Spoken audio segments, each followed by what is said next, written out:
Sekarang untuk leadersnya gimana Bang? Untuk kira-kira apa yang menjadi leader yang efektif di sales gitu ya di era Gen Z ini gitu.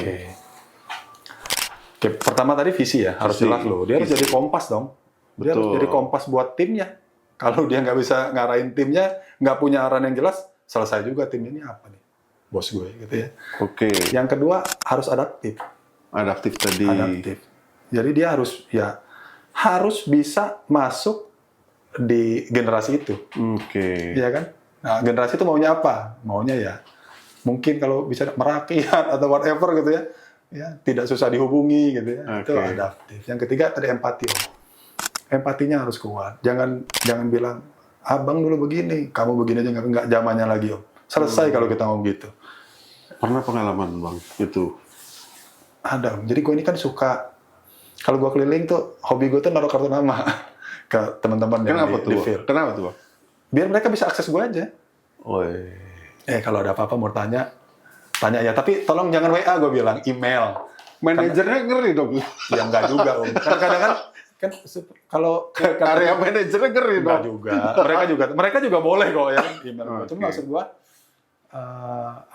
kadang-kadang dari situ kan gue belajar lebih dekat sama masalahnya mereka. Ya, ada loh yang ya kalau istilahnya mereka tuh cepu ya. Jadi gue cepunya banyak juga gitu. Ya, tinggal gue aja yang filter mana yang benar mana yang enggak. Ya.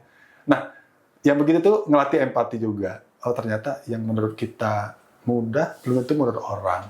Jadi jangan jadi leaders yang arogan deh gitu ya. Jangan merasa mentang-mentang, jangan. Ya. Jadi satu visi, adaptif, empati. Nah yang ketiga ya tadi jadi role model lah. Jadi teladan buat mereka.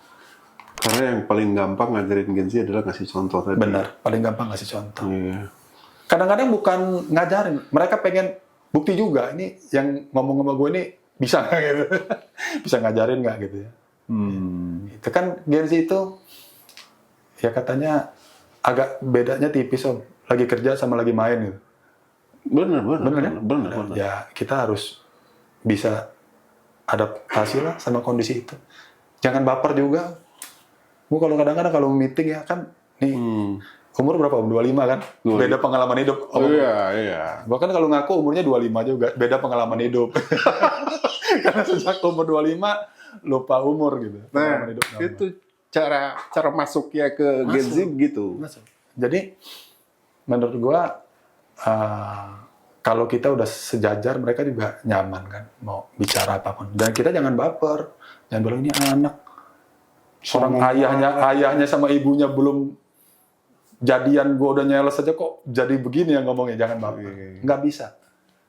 Yang penting ya gue yakin mereka juga diajarin orang tuanya untuk punya adab yang baik kok. Nggak mungkin mereka akan loncat pagar terlalu jauh kok. Ya. Jadi menurut gue ya kita harus siap dengan itu, harus terbuka dengan pertanyaan-pertanyaan dari mereka. Ya. Jangan nganggap kalau mereka nanya mereka nyerang, jangan juga lah. Ya. Kalau gue tuh prinsipnya kalau mereka nanya mereka nggak tahu gitu. Itu dulu tulus aja kan. Jangan jawab aja gitu. Kadang-kadang mereka udah tahu kok jawabannya dari temennya gitu. Iya. Cuman mereka pengen denger jawaban bos gue ini bener nggak gitu. Ya jawab aja, jangan baper. Iya. Karena begitu kita baper, kita bangun tembok dengan mereka. Kalau udah ada tembok, susah sendiri. Mau dapat informasi dari mana? Iya. Mereka diem, ada masalah diem.